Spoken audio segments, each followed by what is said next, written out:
عزيزي الاهلاوي مشاهد اليوتيوب الجميل، عاوز اقول لك ان الحلقه دي مهمه جدا عشان حكم مباراه الزمالك في كاس مصر يا برنس مش هنشوفه تاني، مش هنشوفه ان هو بيحكم تاني يا برنس بعد الاخطاء اللي عملها ديت يا برنس. وبرضه سؤال لحاج موسيماني، يا موس مش انت يا موسيماني سبت النادي الاهلي ورحت اهلي جده السعوديه؟ ولكن يا موسيماني انت عاوز ايه من الاهلي؟ عاوز ايه يا موسيماني من الاهلي؟ وعاوز ايه من لعيبه الاهلي يا موسيماني؟ حلقه النهارده يا برنس مهمه جدا جدا، ولكن انا بطالب اخواتي، مش بطالب يعني بعد اذن اخواتي يعني وحبايبي على اليوتيوب، عاوزين نوصل الفيديو دوت يا برنس ل 250 لايك، حاجه وربنا اتفه من التفاعل، ولكن التفاعل واقع معانا، زق الدنيا معانا شويه يا برنس. يعني تنزل دلوقتي تعمل اللايك بتاعك يا برنس، ولو انت اول مره تشوفنا يا ريت تنزل تشترك معانا في القناه وتفعل زر الجرس يا برنس، اهم حاجه تفعل زر الجرس ديت. ويلا بينا بقى يا برنس نخش على المواضيع.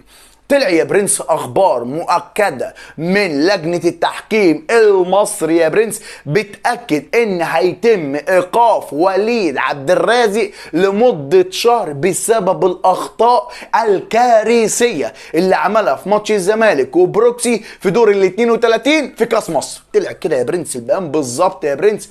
بص بقى، وليد عبد الرازق ارتكب اخطاء، ايوه يا عم ارتكب اخطاء، ده كان في ضربتين جزاء يا برنس اللي بروكس ديت يا برنس واضحين وضوح الشمس، ومنهم واحده يا برنس كانت كفيله تنهي المباراه تماما قبل ما نروح الفرقتين لوقت اضافي عشان تبقى فاهم، وكانت النتيجه هتبقى 3-1 لبروكس يا برنس، وكان الزمالك رسميا هيودع كاس مصر يا برنس. ولكن كوره حسام عبد المجيد وهو بيشد مهاجم بروكس يا برنس واضحه وضوح الشمس، واضحه وضوح الشمس، ضرب الجزاء 3000 مليون المية، ولكن الحكم ما شافهاش. نفس الحكم وليد عبد الرازق دوت يا برنس عمل خطأ قبل كده مع النادي الاهلي ساعه محمود متولي لما اداله انذار ومتولي توقف يا برنس.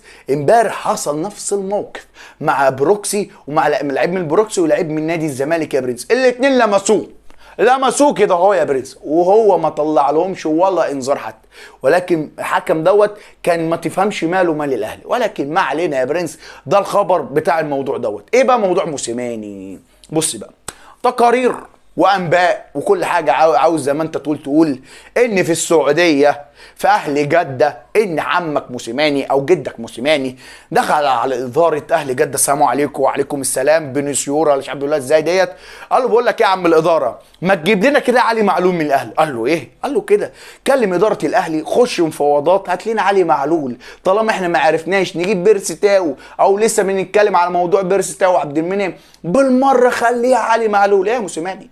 ايه يا موسيماني؟ نبعت لك الشناوي كمان ولا ايه؟ مش فاهمك، انا مش فاهمك يا موسيماني، ونبعت لك كهربا بقى ونبعت لك الاهلي كله.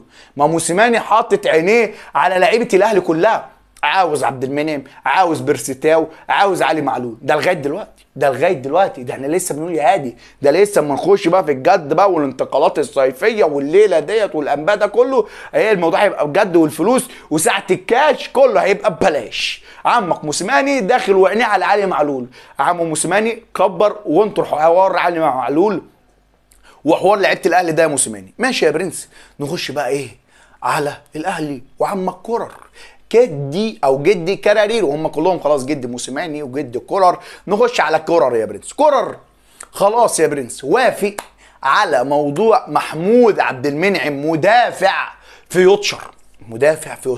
محمود عبد المنعم محمود مرعي من المدافعين الجامدين جدا، وكرر هو اساسا طالب مدافع او اتنين يجوا النادي الاهلي، قال لك عشان عندي اصابات كتير في المركز دوت، يعني لاحظ كده ان مره تلاقي عبد المنعم وياسر ابراهيم، مره تلاقي رامي ربيعه وياسر ابراهيم كده، فانت ما عندكش اتنين ثابتين طول الموسم، فقال لك انا عشان المركز ده مهم جدا جدا، فانا عاوز ادعم المركز ده بلاعب او باتنين على الاقل عشان ابقى مأمن نفسي طول الموسم.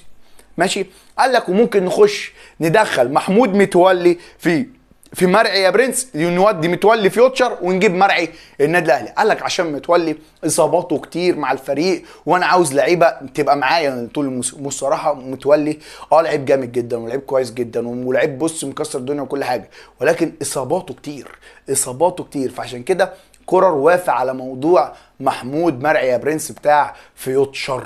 ماشي، الموضوع بقى التاني ان خلاص حاجه مهمه جدا، حاجه مهمه جدا لكل الاهلاويه، ان كريم فؤاد ناقص له 4 شهور على عودته من جديد الى الملاعب، ودي حاجه كويسه جدا. كورر يا برنس، انت شفت في وجود كورر في لعيبه كتيره رجعت للتالق، زي بيرستاو، زي كريم فؤاد اللي كان ماشي خلاص من النادي. كريم فؤاد كان ماشي خلاص، ولكن كولر اعاد ترتيب كريم فؤاد، تحس ان هو عمل له ايه، سوفت وير جديد، تحس ان كريم فؤاد صفقه جديده في الاهلي. كريم فؤاد في بدايه الموسم كان متالق مع الفريق وبيجيب اجوان وكان هداف الفريق وكان كل حاجه، لغايه ما يعني هو نصيب، موضوع الاصابه ده نصيب، لغايه ما جاله موضوع الرباط الصليبي يا برنس. ولكن كريم فؤاد ناقص له 4 شهور ويرجع من جديد الى النادي الاهلي يا برنس، ويرجع من جديد يشارك في الملاعب. وبرضه بالمناسبه على اخبار الترجي يا برنس، حسين الشحات جاهز لمباراه الترجي باذن الله. وحسين الشحات بعد النهارده لما اتاكدوا من فحوصاته وجاهزيته لمباراه الترجي، فحسين الشحات جاهز لمباراه الترجي يا برنس. ما تنساش نهايه الحلقه، ما تنساش اللايك بتاعك يا برنس، وانت ما شفنا ما تشترك يعني انزل اشترك كده معانا في القناه وفعل زر الجرس يا برنس. يلا سلام.